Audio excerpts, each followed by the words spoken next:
अच्छा, अब 1 में हमें कितना अमाउंट चाहिए for break even?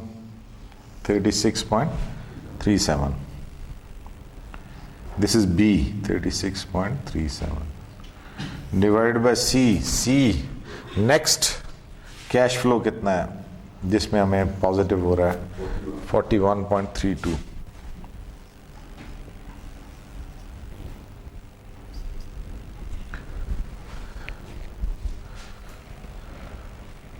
Divided by 41.32,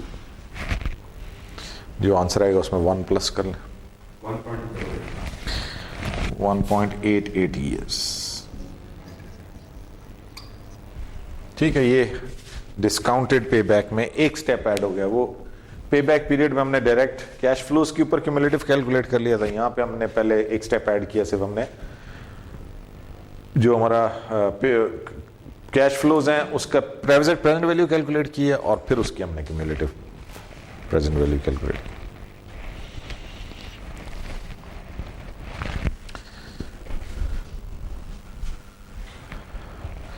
ठीक है, तो ये दो हमारे पास मेथड्स हमने डिस्कस कर लिए, प्रेजेंट वैल्यू पे बैक पीरियड और discounted pay back period.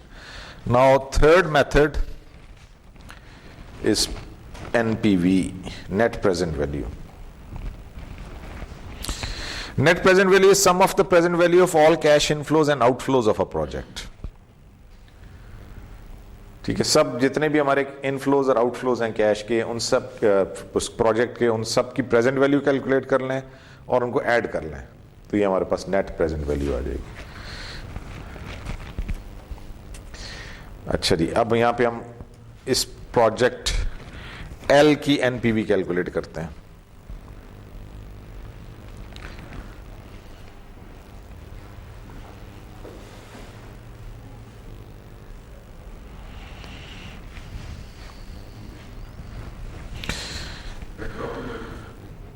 Net present value, net present value.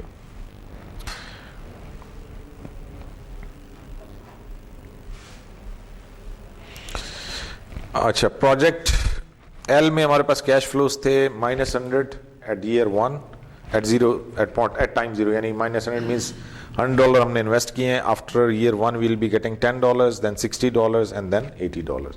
इन सब की प्रेजेंट वैल्यूज कैलकुलेट कर ली।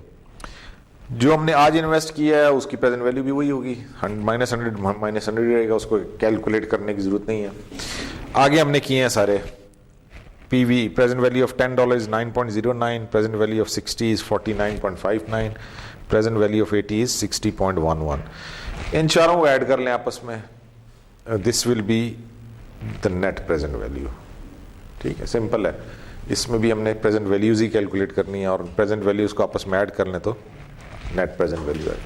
So net present value for project L is 18.79. What will be the net present value of this project S?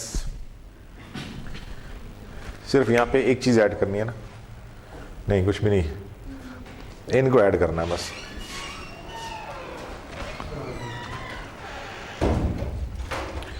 या ये भी कर सकते हैं, simply 4.95 में इसको ऐड कर लें, 19.97 एनपीवी आ जाएगा। यानी ये जो हमारी प्रेजेंट वैल्यूज हैं इन सबको ऐड करना ना, इन सारों को ऐड कर लें तो आंसर आ जाएगा।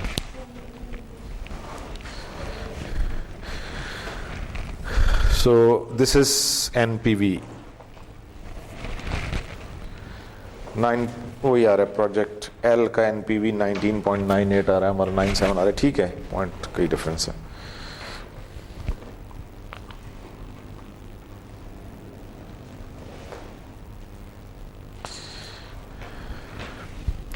ओके जी, what is the rational for the NPV method? NPV method बताता हमें क्या है? It's basically is the difference between present value of inflows minus cost.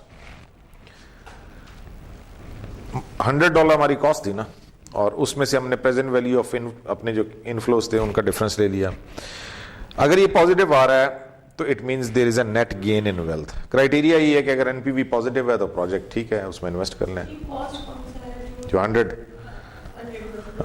हाँ, तो अगर आपका एनपीवी पॉजिटिव आता है तो प्रोजेक्ट विल बी एक्सेप्टेड, अगर एनपीवी नेगेटिव आता तो project will be rejected.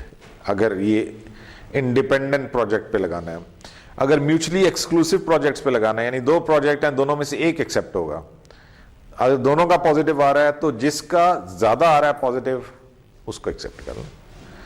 NPV जिसका ज्यादा होगा, यानी प्रोजेक्ट ए और प्रोजेक्ट बी दोनों की एनपीवी कैलकुलेट कर लें, अगर प्रोजेक्ट ए का एनपीवी ज्यादा है तो वो एक्सेप्ट होगा, अगर प्रोजेक्ट बी का एनपीवी ज्यादा तो एक्सेप्ट होगा। अगर दोनों में से एक करना,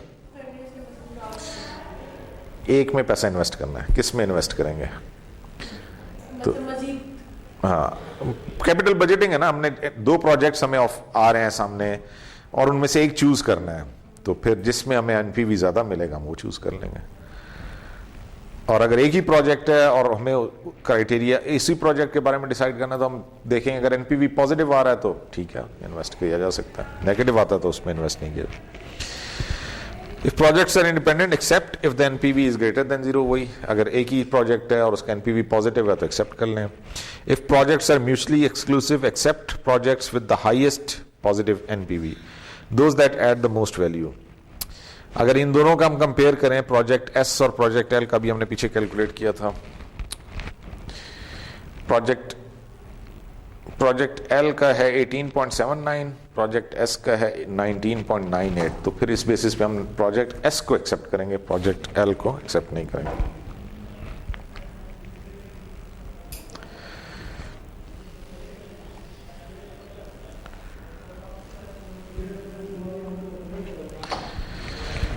Okay, fourth method, capital budgeting method is internal rate of return, जिसको IRR भी बोलते हैं।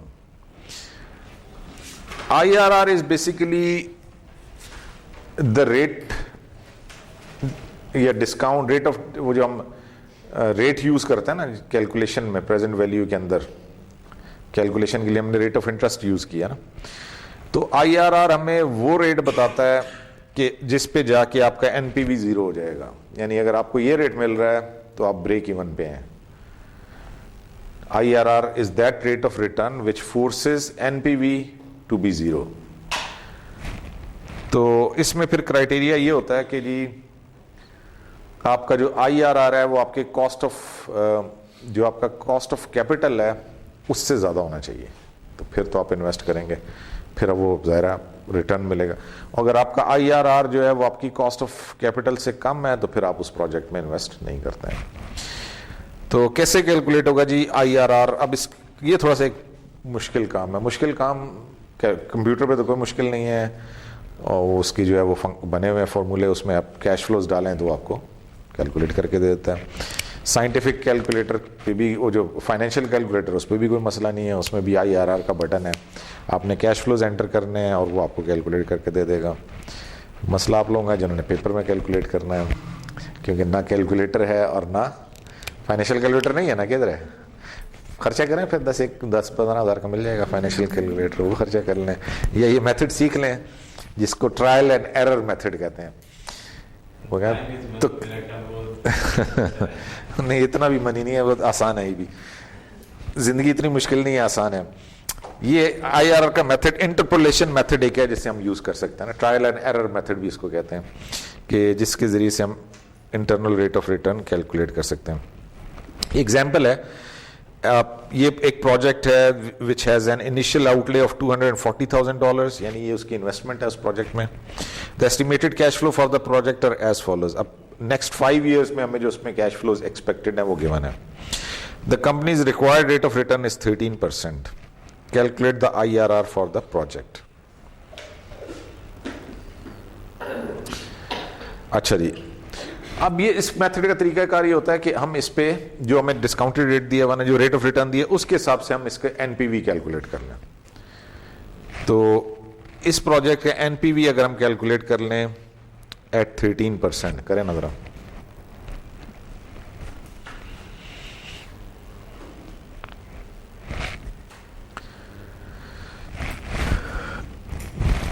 %13 पे एनपीवी क्या आता है?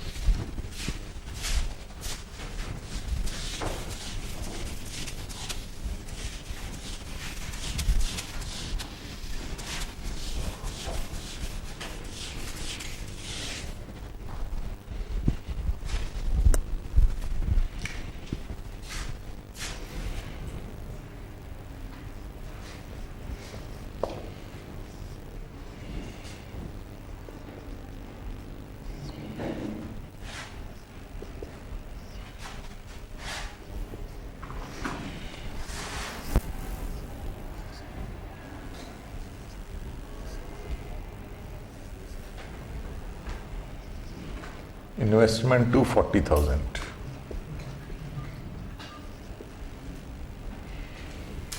$140,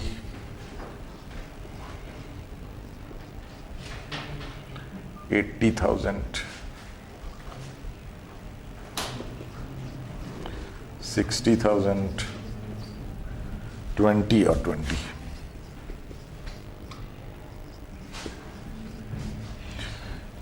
इसकी प्रेजेंट वैल्यू तो सेम रहेगी. This is minus 240,000. 140,000 की प्रेजेंट वैल्यू 13% डिस्काउंट रेट है. 140,000 divided by 1.13 raised to the power 1.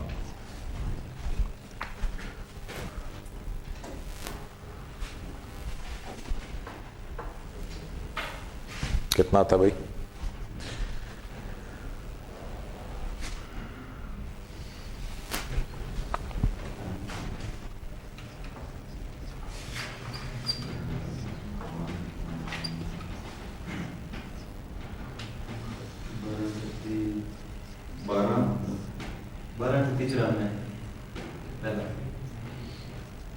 जी कितना?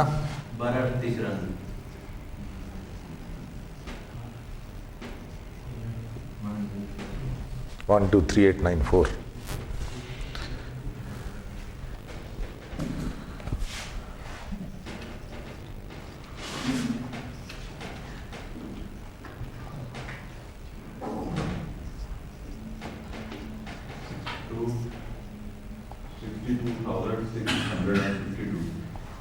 जी इसका 62,652. तीसरा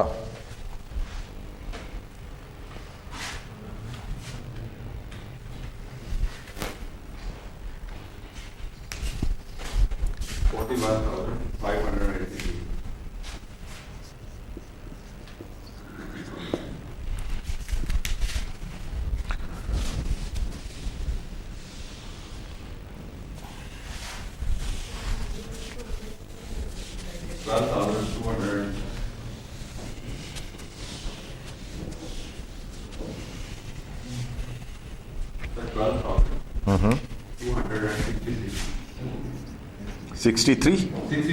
66. Last.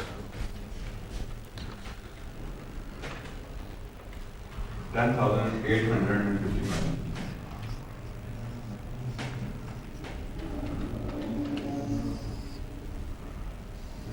इन सबको ऐड कर लें.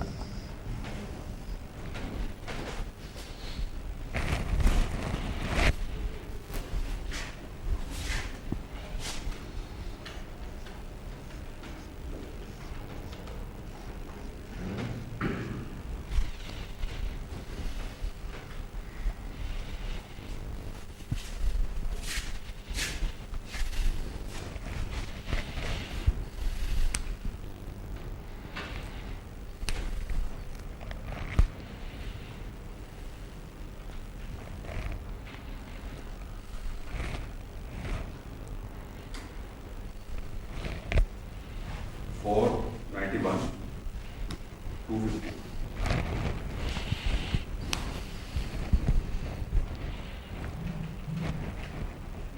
11,250. 168 हो गया. 122.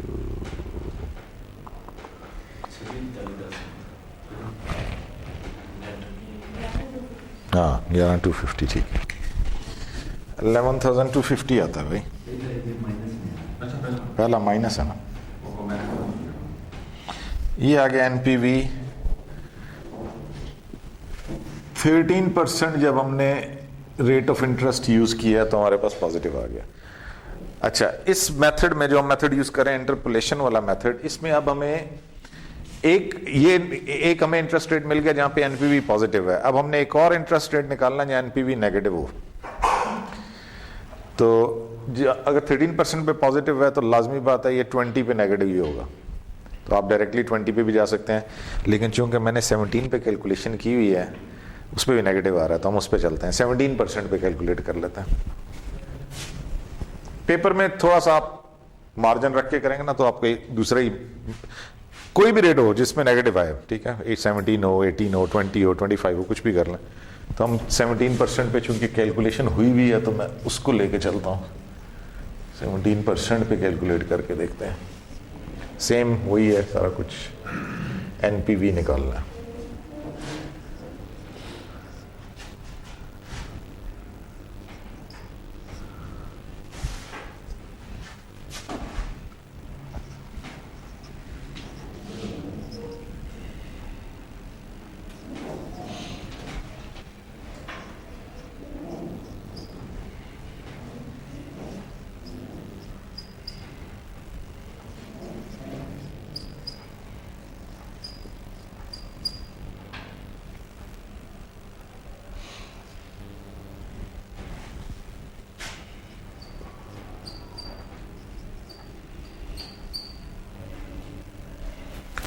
फर्स्ट की तरह है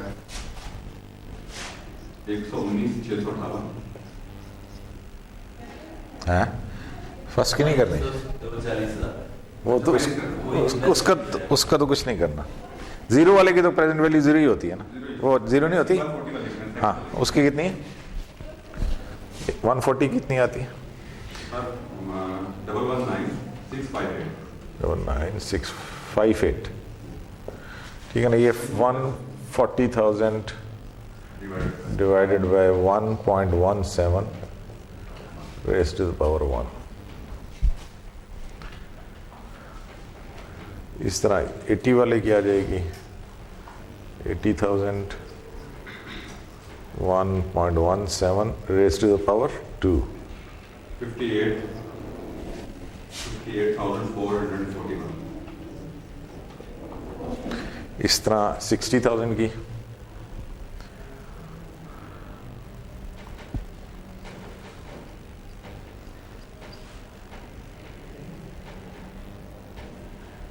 37,462।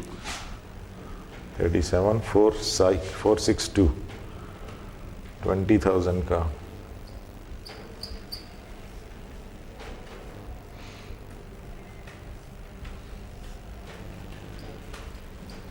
10,673।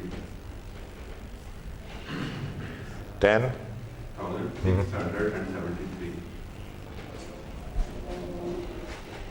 लास्ट 9,122। इनको ऐड करना है सारों को।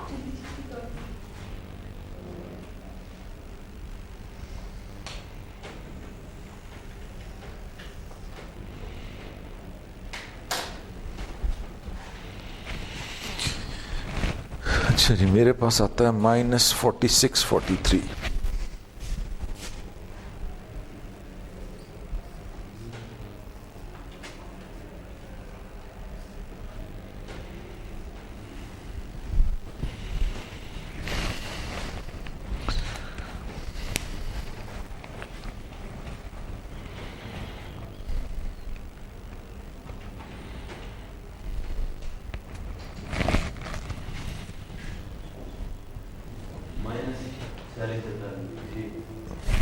ठीक हो गया। ये है जी interpolation method. We have to calculate two discount rates या two rate of interest at one at which NPV is positive and one at which NPV is negative. वो हमने कर लिया। 13% पे हमने देखा पॉजिटिव आ रहा है 11,250 और 17% पे वो नेगेटिव आ रहा है। अब जब ये हमने कर लिया तो आगे अब इसका फॉर्मूला लगेगा। फॉर्मूला ये है, formula for IRR is lower discount rate. दोनों में से लोअर कौन सा? 13% है लोअर डिस्काउंट, यानी इन दो डिस्काउंट रेट्स की बात हो रही है। Lower discount rate plus difference between the two discount rate. दोनों में डिफरेंस कितना है? 17 माइनस 13, 4%। अच्छा, इसने 17 और 15 को ले लिया। चलो, और मतलब ये कि 15 पे भी पॉजिटिव था ना। 15 पे हमारे पास 3059 आता है, तो इसने 15 और 17 आप उसको भी ले सकते हैं, आप इसी को ले लें, चलें हम इसी को लेते हैं जो हमने कैलकुलेट किया उसी के हिसाब से करते हैं, आंसर सेम आ जाएगा। Lower discount rate is 13%, difference दोनों का आप ले लें 17 माइनस 13, ठीक है, multiply by NPV at lower discount rate, हमारा लोअर डिस्काउंट रेट पे एनपीवी 11,250 है, divided by absolute difference between the NPVs of the two discount rate. वो एब्सोल्यूट इसलिए कि वो नेगेटिव आएगा ना, तो हम एब्सोल्यूट ले रहेंगे, नेगेटिव को बीच में से इग्नोर कर दें। इन दोनों का डिफरेंस ले लें, इसका और इसका डिफरेंस ले लें।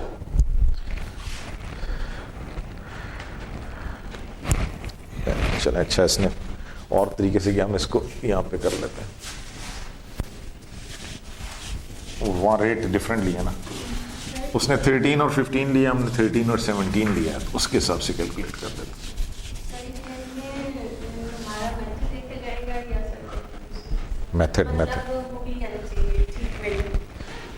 मेथड सही होगा तो आंसर भी ठीक ही आएगा ना। अब देखें, हालांकि हमने दो डिफरेंट वैल्यूज लिए हैं, मेथड ठीक है तो हमारा आंसर ठीक आएगा। लोअर डिस्काउंट रेट हमारा आ रहा है 13, lower discount rate plus difference between the two discount rates 17 minus 13, multiply by NPV at lower discount rate 11,250 है हमारा NPV at lower discount rate, divided by absolute difference. इन दोनों का डिफरेंस जरा निकालें कितना आता है, 11,250 और 4643 का,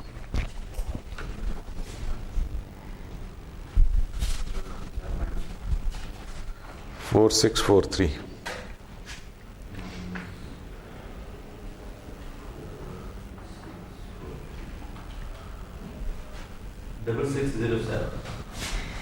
डबल 607। चलें अब इसको सॉल्व कर लें आगे। 13 प्लस ये आ गया 4 मल्टीप्लाई बाय, इन दोनों को सॉल्व करेंगे कितना था, 11,250 डिवाइड बाय 6607,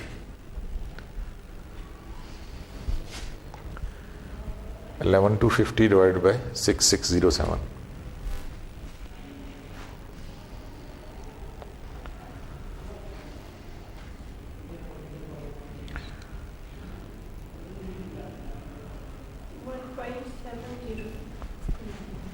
$1.702।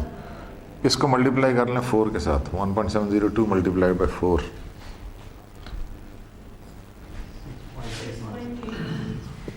6 पॉइंट, बड़ा डिफरेंस निकाला है ये तो 19.81 आ गया, उसका 16 आ रहा है।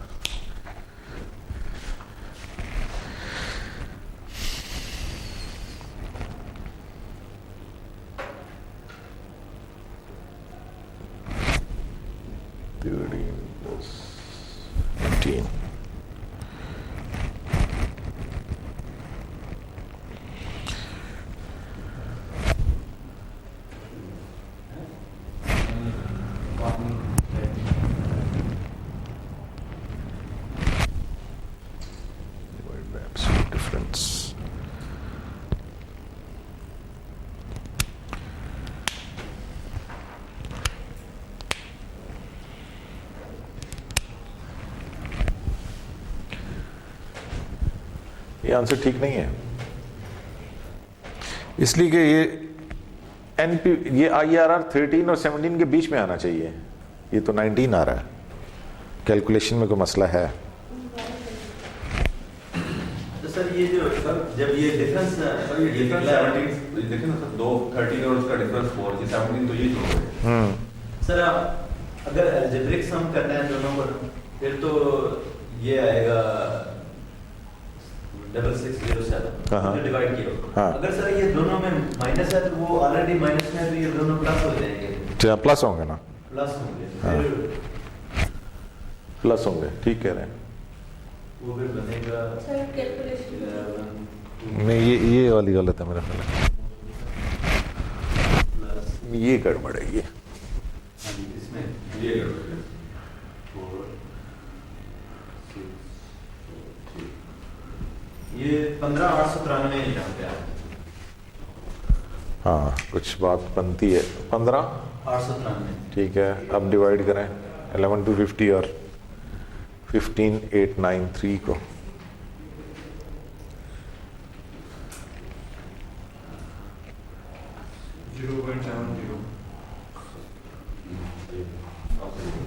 कितना 0.07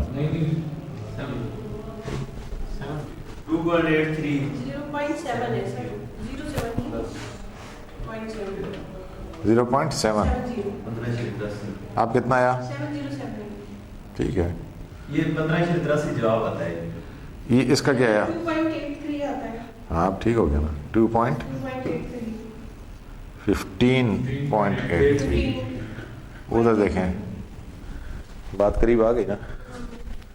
वैसे भी मतलब वही फिर मेंटल मैथ वाली बात भी आ जाती है कि 19 आ नहीं सकता ना। It has to be between 13 and 17। 19 तो गलत है आंसर। ये कैलकुलेशन हमने गलत की थी। ये एब्सोल्यूट डिफरेंस लेना था ना। ये हमने लेना है एब्सोल्यूट डिफरेंस लेना है बिटवीन दीज टू, तो वो प्लस हो जाएगा ना। यानी हमने किया क्या जो लोअर था लोअर डिस्काउंट रेट पे जो हमारा एनपीवी था वो था लोअर डिस्काउंट रेट पे एनपीवी कितना आ रहा था ये है 11,250 माइनस करना है 4643। तो जब ये दो माइनस है तो ये प्लस हो जाएगा ना। ये माइनस और ये माइनस प्लस हो जाएगा तो ये 4643 प्लस हो जाएगा इसमें। तो ये फिर हमारे पास आया 15,9 ये गलती थी इसमें 15,893 आया।